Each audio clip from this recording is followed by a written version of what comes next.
kako ste?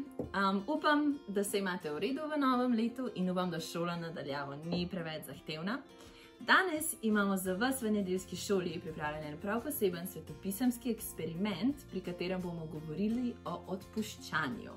Ja? Torej, svetopismo pravi, tale flaša sva kot ti in jaz. In svetopismo pravi, da kar je v našem srcu, to naša usta govorijo. Torej, kar pride v naše srce, to potem tudi naša usta govorijo. Ampak problem je, da v naše srce velikokrat pridejo stvari, ki niso najlepše. Ja?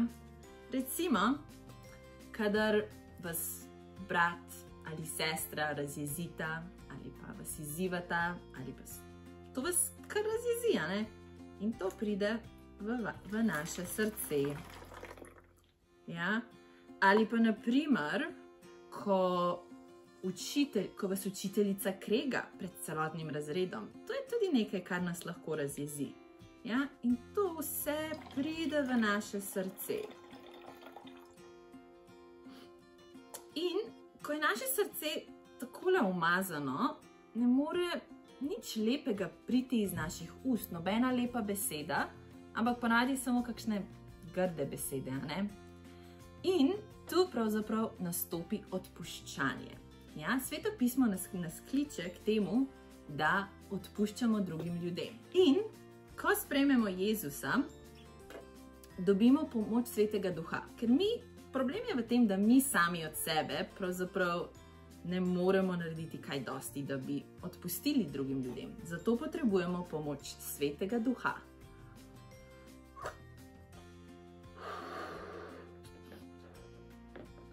Torej, potrebujemo pomoč Svetega Duha, da je pravzaprav Sveti Duh tisti, ki nas napolne. Ja?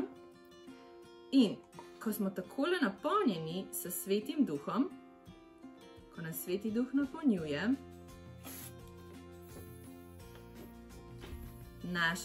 vse naše grehe porine na križ.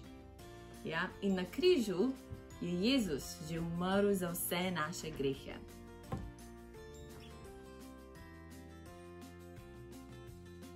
Ok, super otroci! Po tem eksperimentu pa se bomo zdaj skupaj naučili še eno vrstico iz Svetega pisma, in sicer iz Evangelija po Marku, poglavje 11, vrstica 25. In lahko vprašate starše, da vam pomagajo najti to vrstico. In gre pa takole. In za mano ponavljate tudi vse gibe, ok? In kadar vstanete k molitvi, odpustite, če imate kaj proti komu, da vam tudi vaš Oče, ki je v nebesih, odpusti vaše prestopke.